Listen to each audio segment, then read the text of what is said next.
Welcome to Meditation and Aliens with Doro and Matt, a webcast that explores everything we currently know about the truth about aliens, human history, reality, consciousness, and the role meditation can do to help us understand all these things, and how we might all work together to build the best world possible for all beings, human or non-human alike. Meditation and Aliens is hosted by me, Matt Reddy. I'm an amateur ufologist. I have a degree in philosophy. I'm the creator of hive1.net.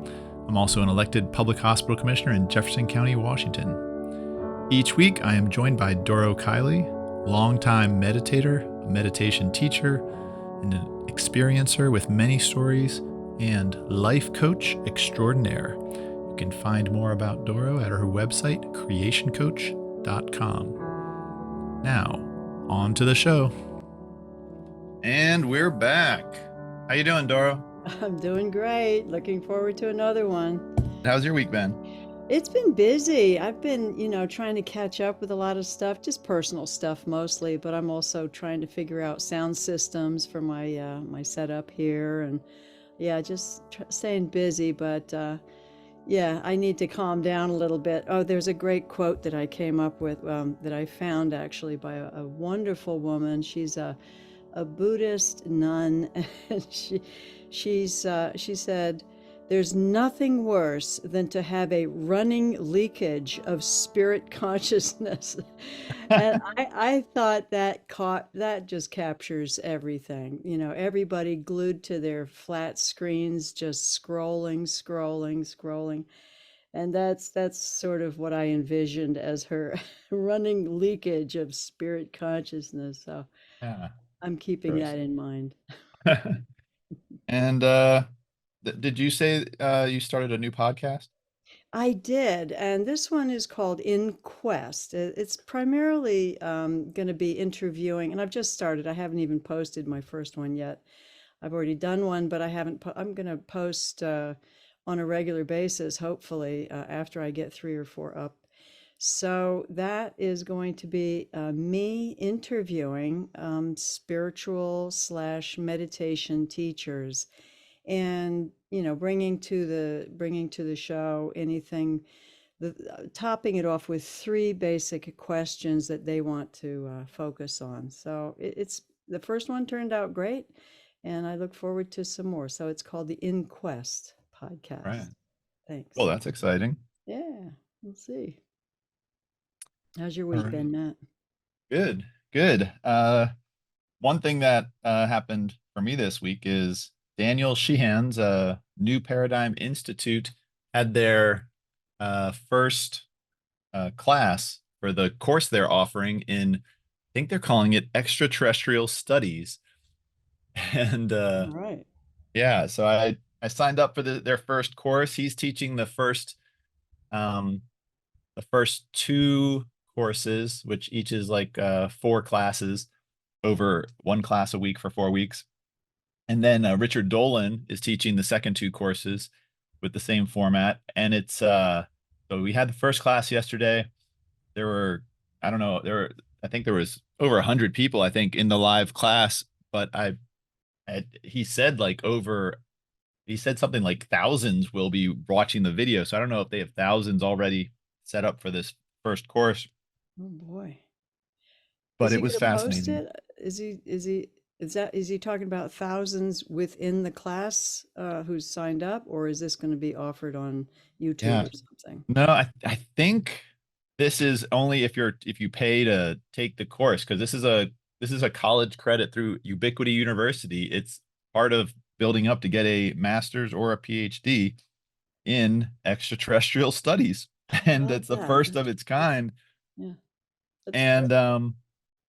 yeah, I took all sorts of notes because I was like, just like so much information. And they went over the whole outline of his history and what the course is going to cover. And it's So we're I talking about Daniel Sheehan's history? well, yeah, it was Yeah. first he gave his background, and then he started to cover what the course is going to cover, which is basically the history of everything related to ufology, for the last since like 1933. He said they're not going to go to ancient times. That's going to be a separate whole course, but this is going to focus on the modern era from 1933 to present day, involving everything that's happened with UFO sightings, abductions, the cover-ups, Project Blue Book, Project Grudge, the Condon Report, Majestic 12, remote viewing. I mean, I was like, I was like, are you going to talk about telepathy and remote viewing? And yep, yeah, absolutely. He went to Oh, good. because Yes. so many abduction stories have telepathy in them, Yeah. and yeah, and remote viewing has been studied. He talked all about the Stanford doing this incredible study on remote viewing, the Stanford Research Institute. He told a horrible, oh man, a horrible story I had never heard before. Um, about the government, or maybe it was the Stanford.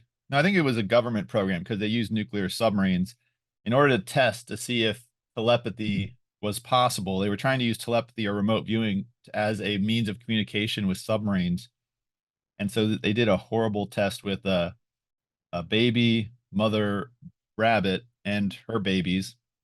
Sorry, a mother rabbit and her babies, and Yeah. she put the one of her each of her babies onto nuclear submarines, sent one of the submarines under like the Arctic ice, and had the mother like back at military headquarters in Washington.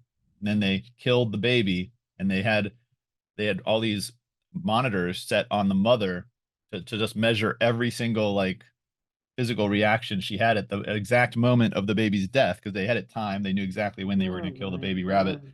Oh, that's And awful.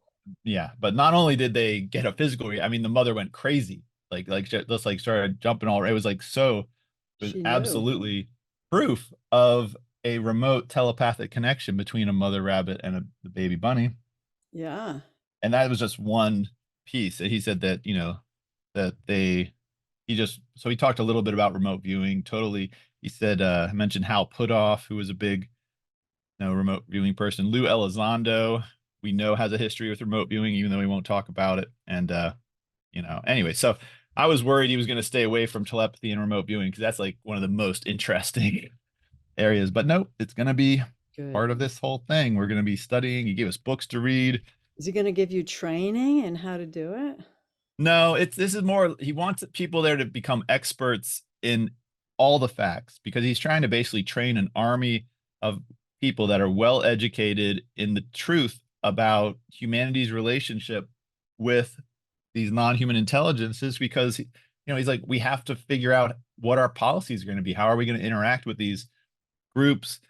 And we need people, we're going to need new people to run for Congress, because we're going to have to get rid of so many, because they're so corrupt and they're uneducated people. We need people with a whole new framework of how to think about what humanity's place in the cosmos is. Oh, I'm so glad that they're working on that answer because, yeah, that's a big one. Oh yeah. Yeah, that's the one of the let me see. The yeah, I think the third course is all about the philosophical and metaphysical implications of this whole thing. Mhm. Um, First one is all about history. Oh, but the next one is the second course is all about every theory, like every theory of what is the nature of NHI. Whether they're and he says there's like named 5 to 6 major theories. And let me see. ETs is one, extra dimensional or interdimensional is one, extra temporal, some sort of time travelers, perhaps us from the future is the third, a breakaway civilization is the fourth, something like the Atlanteans or a lost human civilization. The fifth is an AI from another star system, or just an AI of some sort, the Borg, an AI controlling all this. Um, he named a six, which was Carl Jung's theory of this NHI is an unconscious projection of our inner world into material reality. I haven't heard Wow. that one. Makes Um, sense. Yeah, that yeah, would be very Carl Jung. That makes sense to me, actually. yeah, I They thought it all was. make sense to me. Maybe it's all of the above. Yeah, yeah, Yeah, and the seventh is ultra secret U.S. military tech, which is really absurd when you see how far back in time that these things have gone. But Yeah. um, Yeah. but it Yeah. he even mentioned, Stephen Greer, who says most of the sightings we see are, U.S. military secret craft. So I mean, there is whether or not they got it from ETs of some sort. I just was watching a YouTube video. I think it was Natural History or some major channel they're putting it out there as, all of these UFOs are a threat. And I'm concerned about that. I mean, if a pilot runs into one, yeah, that's a problem, but they're kind of coloring it as, a real threat, and we're going to have to figure out how to manage this. And I don't know. That's What going in is the wrong your direction. Hmm? what is your feeling? I mean, you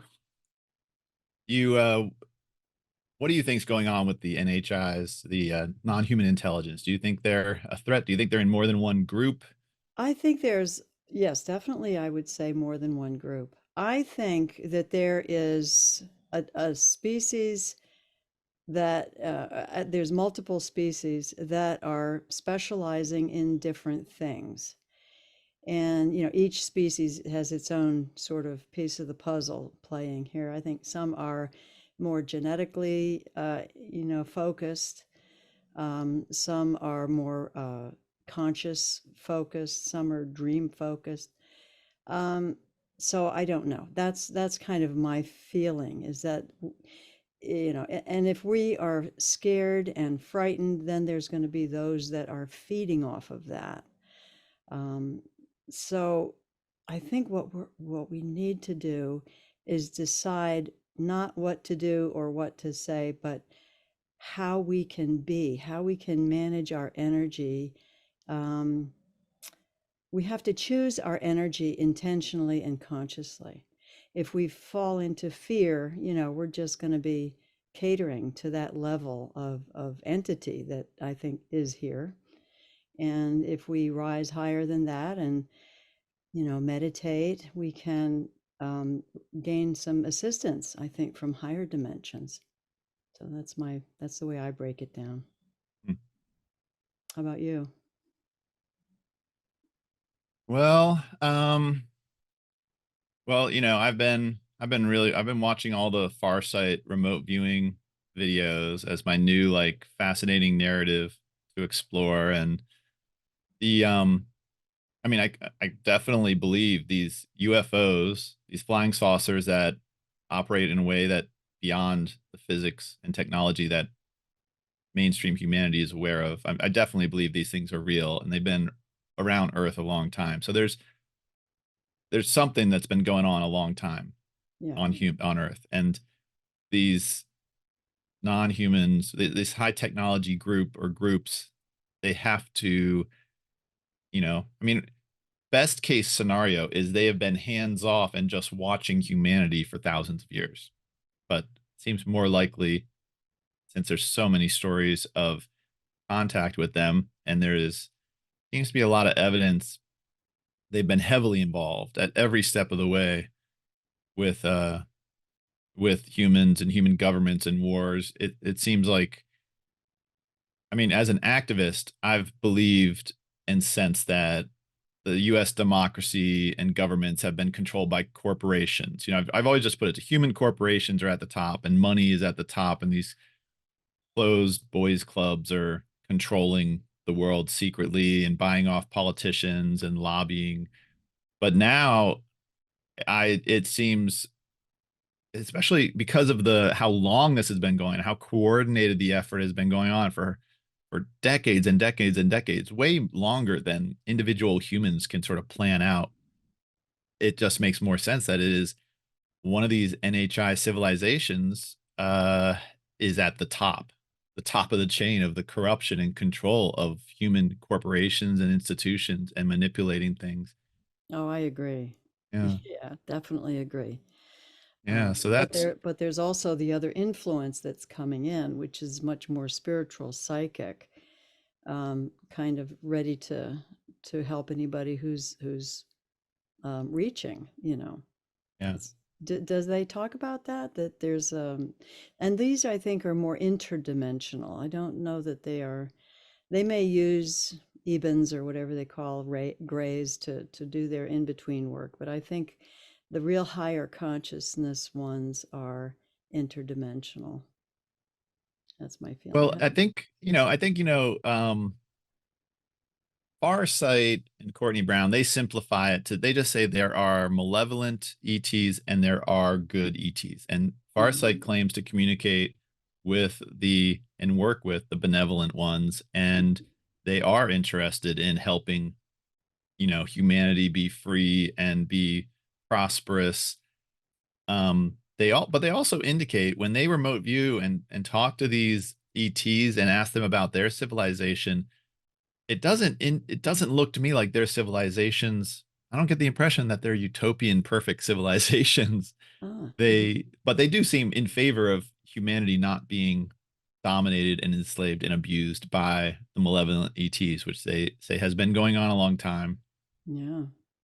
And So, so mhm. it's been, that's the picture I'm getting now is that, I mean, just like with humanity, if you just look at all humans, some humans are enlightened, some humans are, spiritually, they are trying to find a path for happiness for themselves and happiness for the world and equality, and they don't want anyone or any being to suffer or be dominated. I mean, that spirit, I think, is of course alive in non-human civilizations as it is in humans. Even if the bad ETs, as Farsight says, maybe they're mostly reptilian or these Orions, these sort of like space Nazis. they Yeah. but it's just because one civilization is dominated by a culture or a political system that is really gross, it doesn't mean that that whole species is gross. There's every species, every group is going to have some percentage that is really trying to be good and trying to find a path in life that is beautiful and caring and wants to live in a path of love of other species and And I figure that love out. what was it Courtney Brown, I guess it was, that sort of outlined this rationale for what you're saying is that, you can't have a small group of disconnected, powerful people making decisions for all of us. So, Yeah. yeah, totally. Yeah, what was recommended? What should people do to free themselves from this slavery, if you want to call it that? Yeah, well, the we didn't get to that in the course yesterday. He just said this is, we got to change our thinking. We have to shift our whole worldview of we need to shift our worldview completely to we are not alone and to understand we are probably not the apex civilization. We are probably in the lower 1% of powerful civilizations in our own galaxy, in our own solar system. And so, and we have to figure out how to have a relationship with these non-human civilizations. We need to see if there's any treaties that are in place, and if there are, we need to renegotiate them out in the open. Mm-hmm.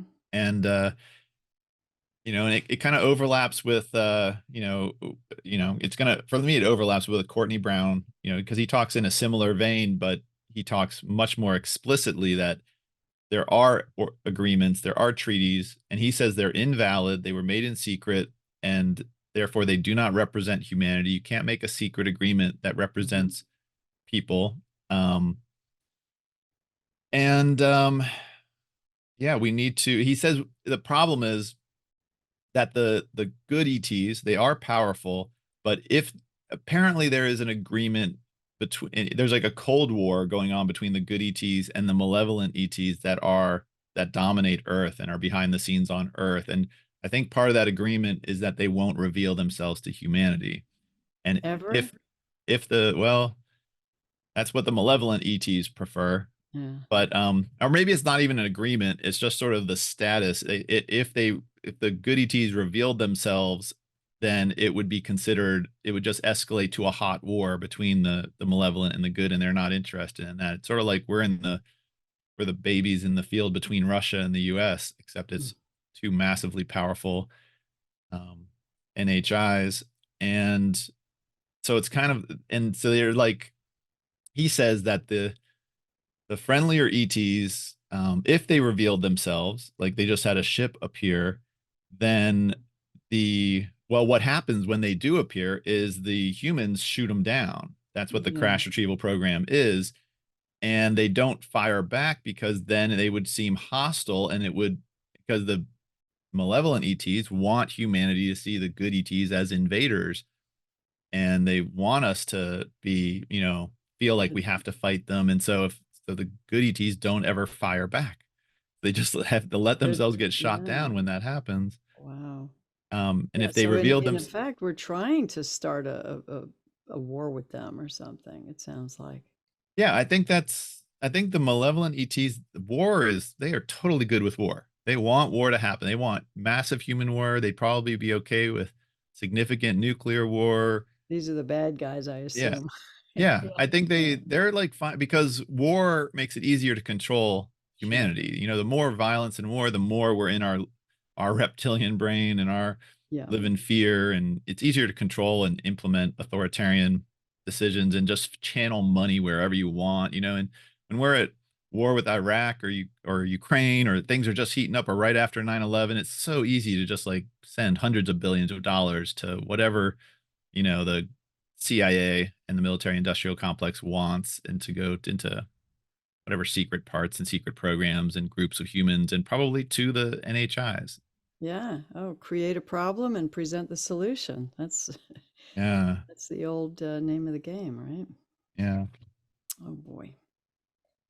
So so how long was the class? About an hour, you Hour and think? a half. Hour and a half, Yeah. that's And there was let me just share a couple stories I got yeah. from it.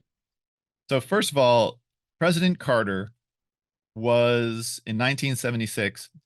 When he was elected, he had seen a UFO. So he knew something was up. So he demanded a briefing from the CIA to explain what was going on with UFOs.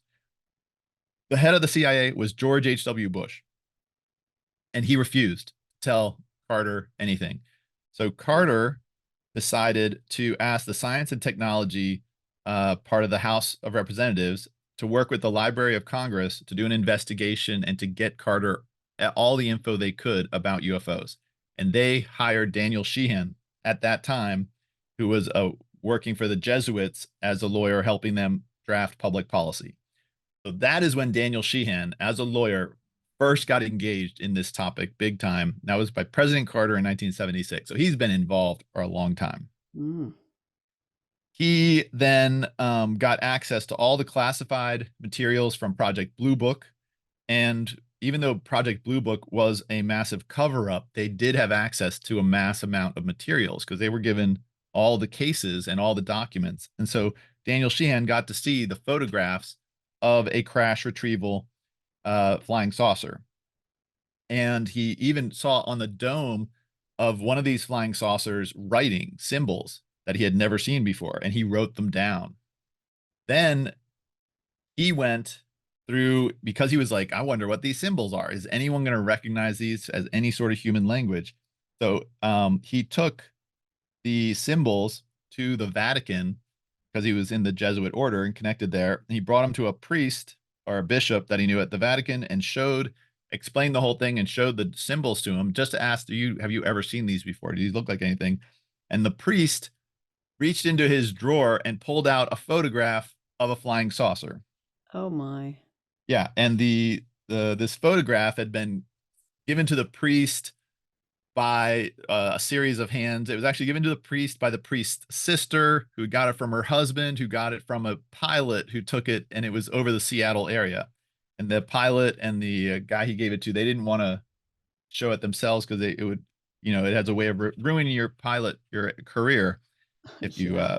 talk about How UFOs. But long anyway, ago was this? Did you remember? this is 1976 that Carter Okay. got Daniel Sheehan involved. And the Pope, what was The how Vatican, it must have been shortly after that yeah. he had this interaction with the Vatican. Mm. So, I mean, that was one story, and then I'll just run through this briefly. So, then there's a guy named Mac, who's a very Dr. Mack. He was from Harvard. I don't know what I can't know what his first name is.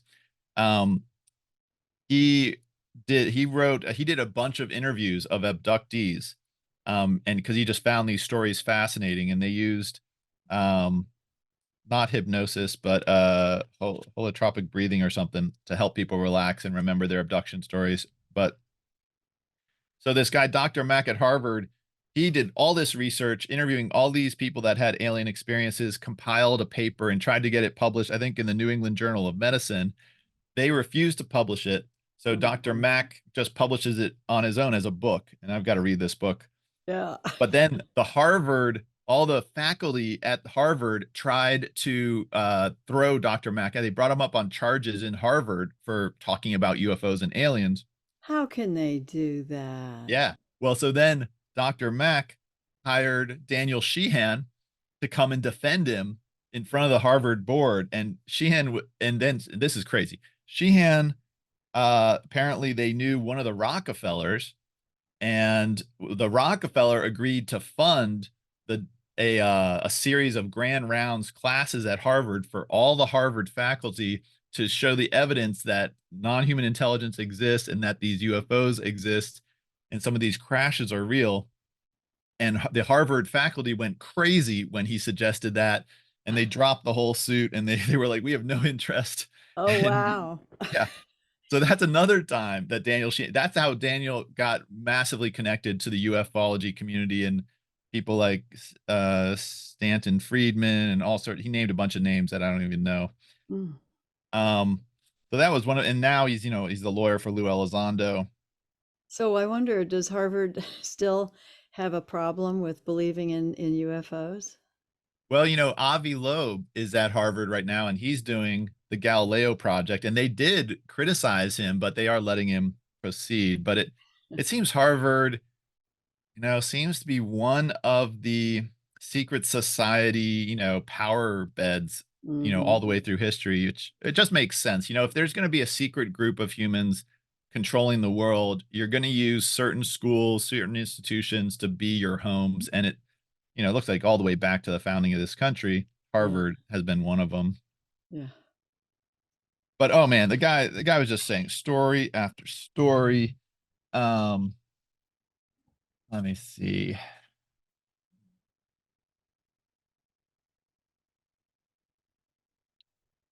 How many Yeah, he classes mentioned. altogether? Sorry, I don't want to interrupt, No, but what were you saying? how many classes are there in this course? How There's many? four. This one is going to have four classes, but there's four courses total that they have, Okay. that each one you have to pay for.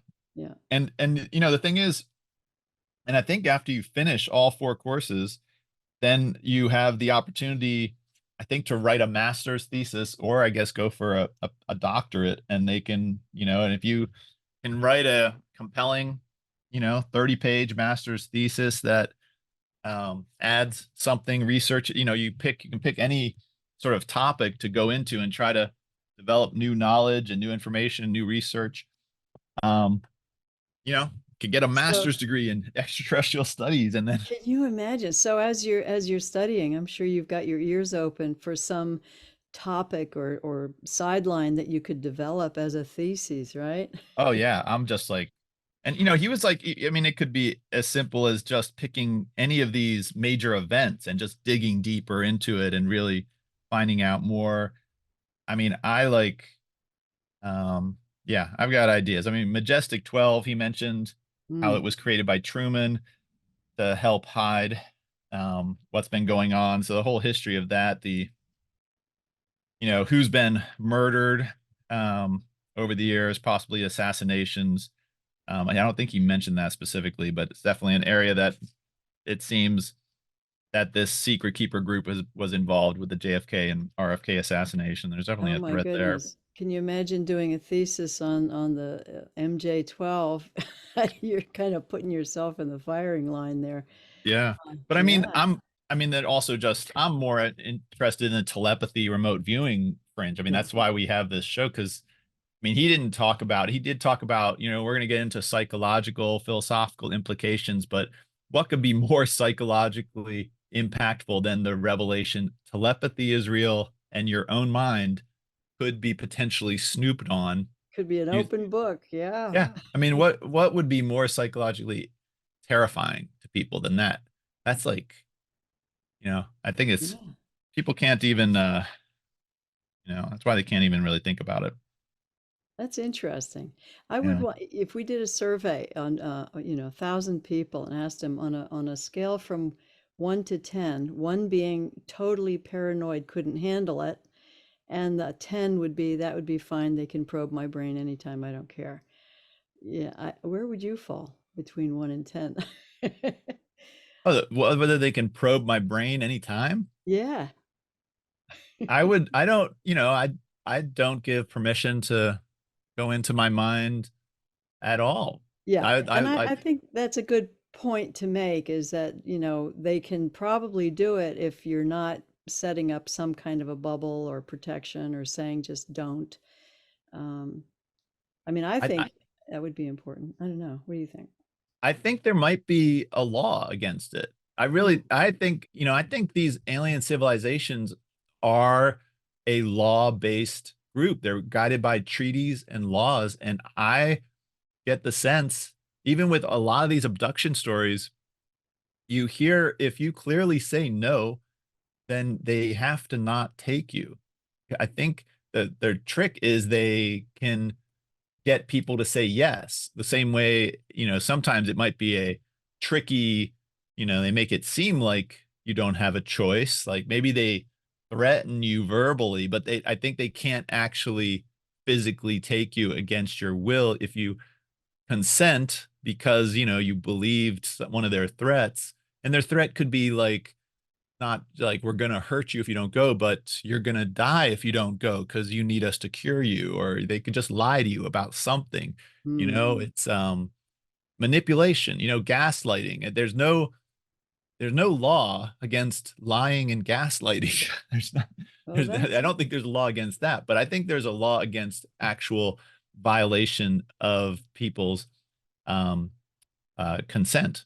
yeah. And so I think the same thing with your brain. I think my theory is that's why the Lord's Prayer in the Catholic Church says, you know, forgive us our trespasses as we forgive those who trespass against us.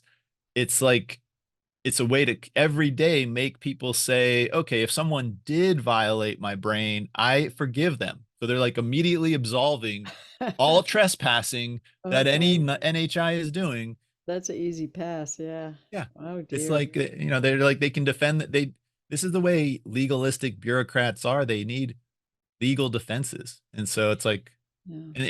and what if like, they're named, they're somehow they're, when you invite Jesus in, maybe Jesus is the name of the NHI telepathic entity in some way. And so it's like they've invited Jesus in. I mean, it's like Yeah. you're inviting it in. I think that this whole idea of law and they can lie and everything and cheat, but they can't break the law. I think that probably would be more prevalent on the lower sort of reptilian levels. I think higher consciousness is more geared toward ethics and morality and the um, that they almost don't need written law, that they actually live by more ethical behavior. That's my Well, sense. well, I mean, different groups might have different laws. So some of Yeah, the more enlightened ones might have laws against deception and lying. So yeah. um, but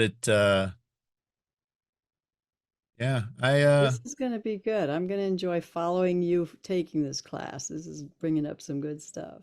yeah. Plus, I'm excited to sort of connect with this whole community of people that are studying this, and could draw from that possibly for people to be involved here or to into the equal voice vortex that I'm building. Hmm. Um, Yeah. So we want to, for this podcast, perhaps start bringing in some people to interview. Is that part of the plan well, for as a we few? mentioned last week, trying to get Yeme, one of their remote viewers, to come on the show, and I think she said she was available next week, so I'll like see if we can get her on to have our first interview All right. discussion. next week with a Yeah. remote viewer.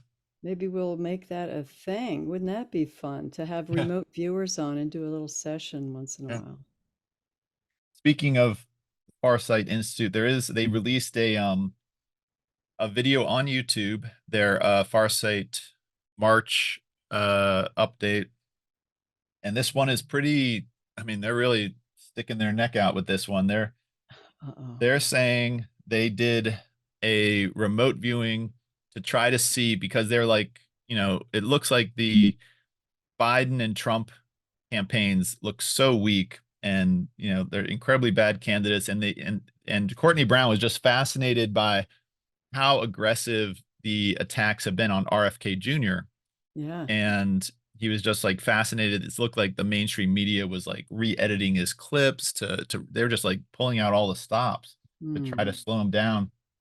And so they did a remote viewing to take a look at who were the biggest, most strong opposition forces trying to stop RFK Jr. And he says that they uncovered a serious assassination plot. Oh my And gosh. yeah, How he dare says they? that, so they're releasing in 2 weeks the details of their remote viewing sessions.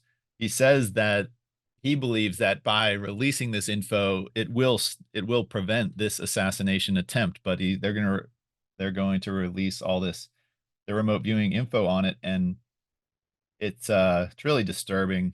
Yeah.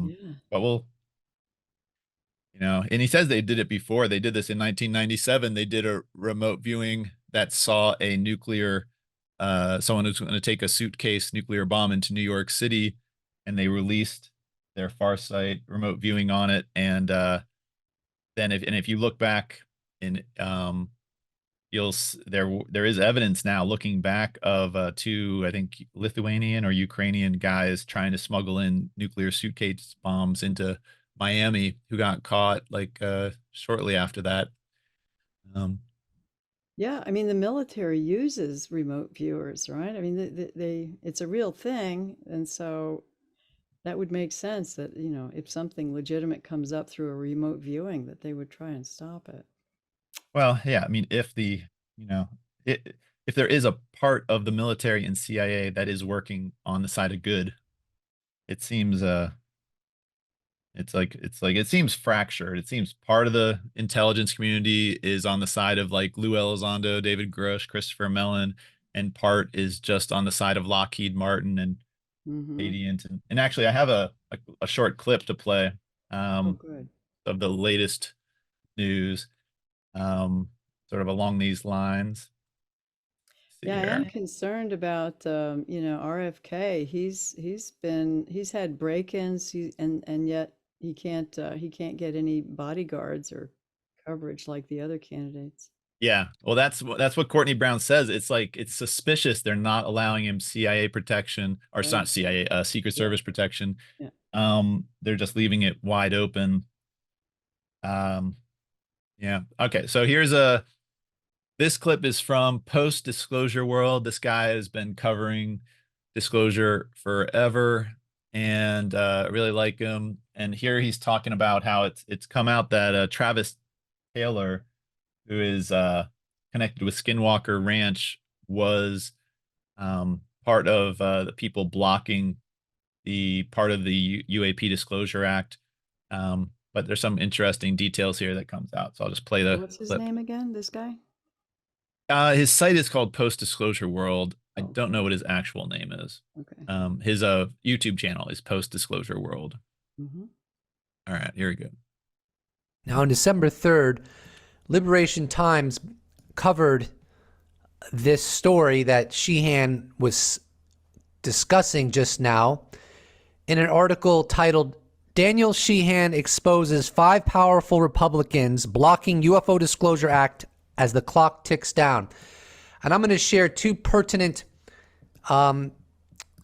citations from Christopher Sharp's article. Asked to specifically name the entities pressuring Representatives Turner and Rogers, Sheehan pinpointed Lockheed Martin, Raytheon, Radiance Technologies, and the CIA's Directorate of Operations, run by David Marlowe, its current deputy director. While the Liberation Times has been unable to further substantiate the involvement of these organizations, Sheehan states the two chairpersons have been gotten to by the private aerospace industry and by the CIA. Who knows what positive offers they've been made for additional campaign contributions or what kind of threats have been made to them. The CIA's covert operations people are capable of delivering. Here's another citation. Sources indicate to Liberation Times that the CIA's Office of Global Access, OGA, works closely with the Directorate of Operations in conducting retrieval missions involving crashed or landed crafts of non-human origin. Sheehan added, the operations directorate is the dog that wags the tail in the CIA. According to Sheehan, the CIA is responsible for dispersing non-human materials to aerospace companies, and he says Radiance Technologies is one of its newest customers. Quote, Lockheed Martin, Raytheon, and now Radiance Technologies are given particular discrete aspects of the technology to try to figure it out. Sheehan said that the three contractors could potentially be subject to lawsuits due to the alleged arrangements with the CIA, commenting, quote, it makes those particular companies subject to massive antitrust lawsuits by other companies that are trying to be honest and trying to compete against them. So with regards to the two excerpts I just shared with you, bear in mind that scientist Travis Taylor works for Radiance Technology. So I'm gonna pause it there. I just wanted to. Oh dear. I mean, this is big. It's just everywhere now. The FDA, all this corporate capture is a we're completely off track as a world. Yeah, it's like, and it's like corporate capture, but it's way more disturbing to me to if the corporate capture ends at aliens. It's just like, and it's, I mean, even if it's the ends at some group of some small group of sort of small-minded aliens. It's Yeah, just it's that's way more disturbing than it just ending with a bunch of rich guys, rich selfish humans. yeah. Um, Yes, but I do feel that we are being tested. It's like if we don't stand up to declare our own sovereignty, they're just my deep feeling is that we're being tested. How much are they going to want to control us, and are we going to let them control us? And I don't know that this is supposed to come down to a big war or a battle. I think it's just how much can we let go of fear, because that's their driving tool, that's their method, controlling everything through fear and threat, and how do you overcome the fear of being threatened? yeah. Big one. Yeah, well, also, I think I mentioned this to you when we spoke earlier this week. There is if Farsight's remote viewing of the way alien species are outside of our solar system, all the ones out in the galaxy, it sounds like they're just a big, complicated network of basically corporations. And some might be structured in a more enlightened way than others, and some are more just authoritarian. Because they have this they have on their site, they have a project called the Asani Resistance Movement or something. Yeah, it's Asani Resistance Movement, where they had heard there is a group of aliens that is organized and trying to and in favor of freedom for all beings, and they're resisting some of the authoritarian aspects of some of the different groups out there. And so they tried to do this remote viewing communication with people involved with this and leaders of in the Asani movement, and they got a variety of very interesting telepathic conversations in this video that they posted. You get a kick out of it because two of them had a conversation with a mantis alien. Oh, that's up my alley. Yeah. Yeah, yeah. Okay. But you definitely get the sense from they asked every alien that they spoke to, is your species a slave race to another? And the answers were always kind of complicated. And some said yes, some said not from our perspective, but you might kind of see it that way. And another sort of said it's complicated. It's like and kind of painted a picture of a network of organizations connected in all sorts of different ways with different levels of power over others. And in the remote viewer said it's the best analogy he could come up with was corporations, that it seemed it was like corporations. And um so anyways, it's like when I got that picture, and so it's, and some of them, they were like, they weren't upset. They kind of asked them, "Are you trying to free yourself from whatever level of enslavement you are?" And some of them said yes, some of them said no. And it was, and so it just made me realize that we on Earth, even though we're in the middle of this mess of powerful non-human intelligence, being a human on Earth might be one of the most free positions you can be on in the universe, and that's That's kind of so interesting. interesting. You know, the whole idea of slavery is a hard one because I mean, take for example let's look at a trucker, right? Somebody who drives across the country, and let's say he loves his job and he gets to see the world and go every place. And is that slavery? You know, I don't, he's working for massive corporations or what have you, but he does it with pleasure. Is that slavery? You know, It's not slavery if you can, if your job is optional. If your job is a job you cannot quit, it's not slavery, but you can be abused by that power structure and you're trapped. Now that, of course, being trapped, it might be, you know, that's kind of the nature of life. You might be trapping yourself. You're making yourself, you know, feel oppressed because you are believing you cannot quit because you don't want to lose the job, you don't want to lose the income, you don't want to have to start over. Um, but if you can't even quit, there is no option to quit, or quitting basically means you have to become homeless, or I mean, I if quitting means you die, then it's, I'd say that definitely it's qualifies as slavery. You know? If I quitting guess means you so. get imprisoned, it's definitely going to be, or beaten. Yeah, If your boss is allowed to beat you physically, I agree. I say that's slavery. If they're Yeah, allowed to emotionally abuse you and they know you are trapped and they know they can emotionally abuse you, I still, I say that's on the realm of, that's on the spectrum of yeah, slavery. I would say that's slavery. Um, Being abused, I think, is slavery. But I think, you know, as I mentioned, I think I told you the other day in Hinduism, they have that class system. I don't know if they have it so much anymore, but it used to be that if you were born into a situation where you had to be a street sweeper, then your whole life was supposed to be, maybe still is, about how to do that perfectly and with, you know, attention and mindfulness and bring beauty to it, you know, try to make it lovely, even as a street sweeper. So you just take what's given to you and then you do the best you can. But I don't think abuse was part of that picture. I think abuse is a big part of that slavery piece of the puzzle, Yeah. taking Well, advantage. Yeah. well, I think I could so easily see it being tied to your spaceship.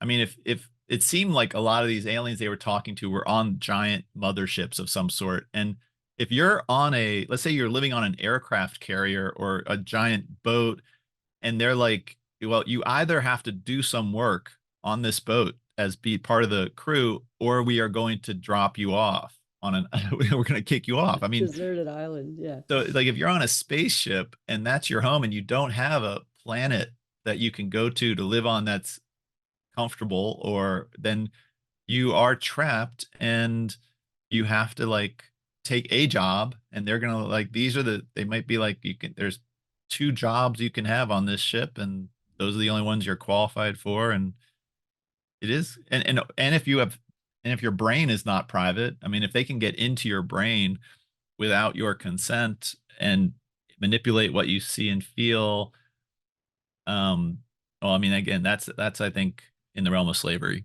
But I agree.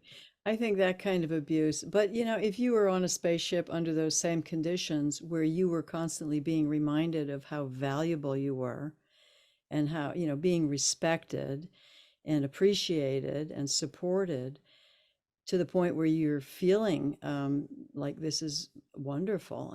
I don't think slavery. So really, I think it's what's coming down from the top. Is it force? Is it manipulation? Is it taking advantage? That would be slavery. Yeah. Well, I think you have to have choice. I mean, as long Yeah. if I mean, I could see myself being happy living on an amazing spaceship if they were like every day we need you to do 4 hours of work and we will give you options of the different jobs and you can learn new skills if you want to try to like do different jobs that are more interesting to you. As long as there's like options for personal growth and happiness but if it's 4 hours a day, that's what I think is, like, reasonable in a Hmm. 24-hour day, but if they're, like, 12 hours a day of work, I'd be like, "No, I'm not Right. not interested." Exactly. I would be like 8 hours, I'd be like, "I'm not interested, I'd rather drop me on Earth, I will make my way on Earth." I'll figure it out. Leave me Yeah, alone. yeah. Yeah. Yeah. It's big. Yeah, so I do think it's all about our the energy around us, how it's manipulating us or controlling us or influencing us. Let's put it that way.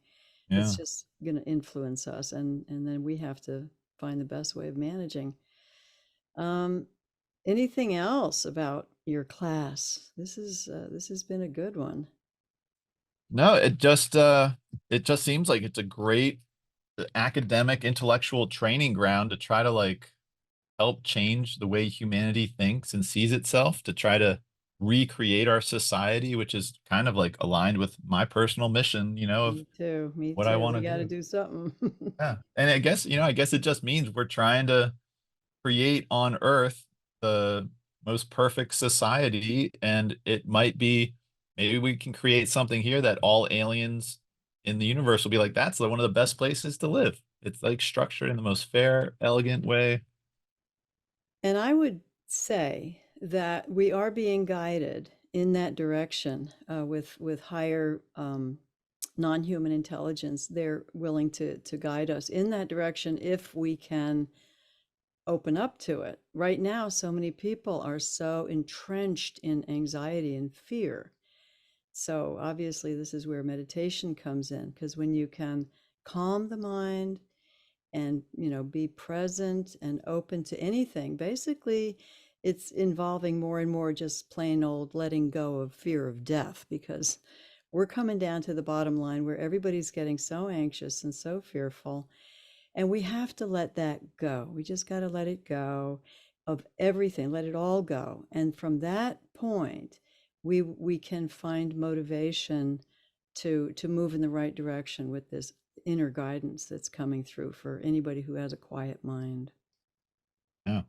It's like this, as we started out the show, nothing in the world, what was it go? Oh, it says, nothing is worse than to have a running leakage of spirit consciousness because that we're just looking in the wrong direction when we do that. So if we can turn inward and become silent, we can find more guidance and direction from a Yeah. peaceful mind. Love it. Yeah, it's important. Do we have Well, time for a short 5-minute meditation? absolutely. Let's go ahead and do that. So, this whole thing is about releasing fear, releasing anxiety, releasing all that stress and worry and all the buzz of thoughts that go swirling through our minds. So, let's, for right now, listen to the bell.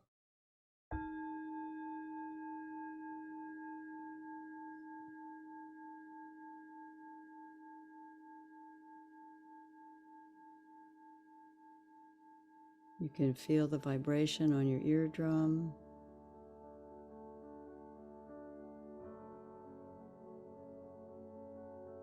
Now let's bring our attention to the weight of our body pressing against the cushion or the chair, floor. That sense of pressure. Feeling your feet on the floor.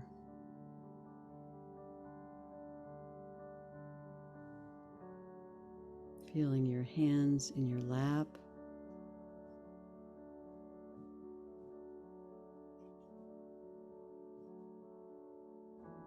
Feeling your head balancing on your neck.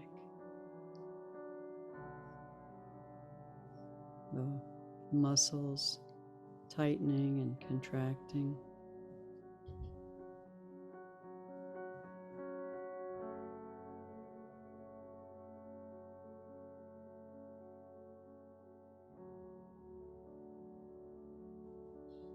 We'll begin to feel our body expanding and contracting with each breath. When our mind comes into the present moment of what's actually happening through our senses, the mind begins to calm down. Things begin to open up, relax.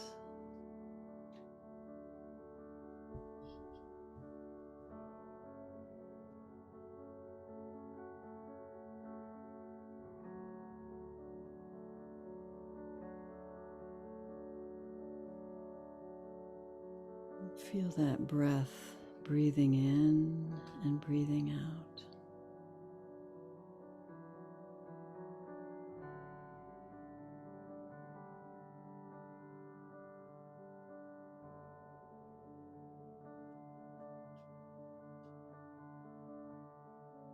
When our mind becomes too agitated, we begin to shut down and become more reactive.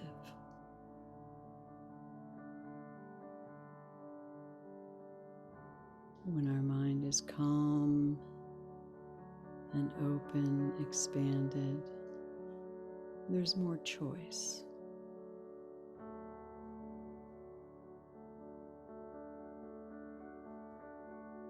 We can respond rather than react.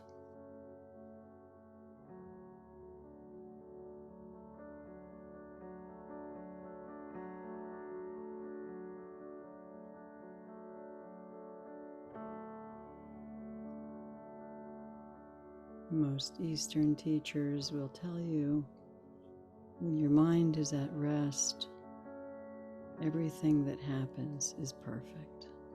It just unfolds naturally.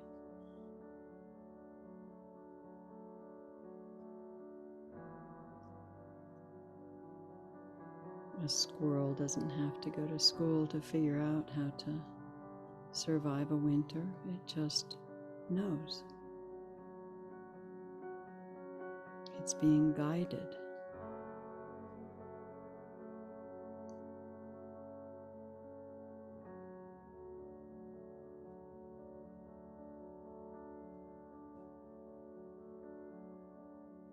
Just like our body knows that it has to breathe,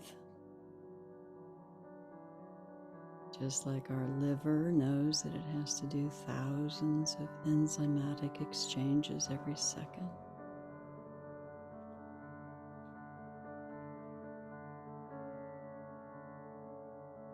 Our stomach knows how to digest and assimilate nutrients. We don't really know how to do any of this. Who's running the show?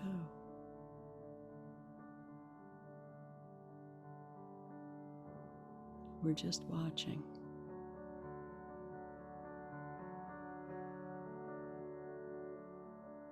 So when your mind feels chaotic and pressured and stressed, squeezed with fear,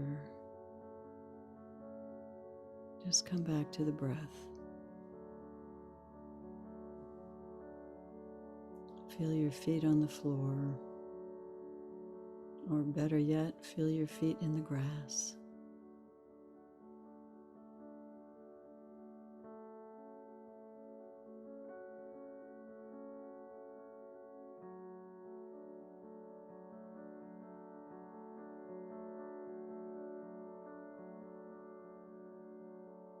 We don't have to know.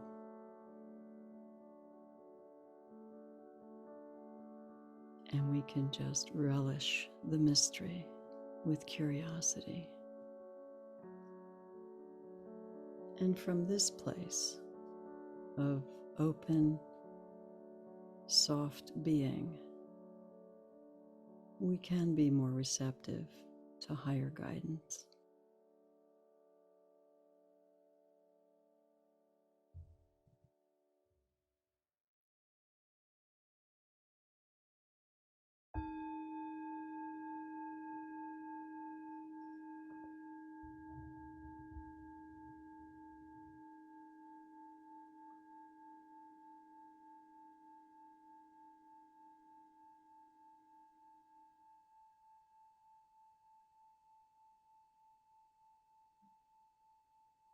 Thanks, Matt.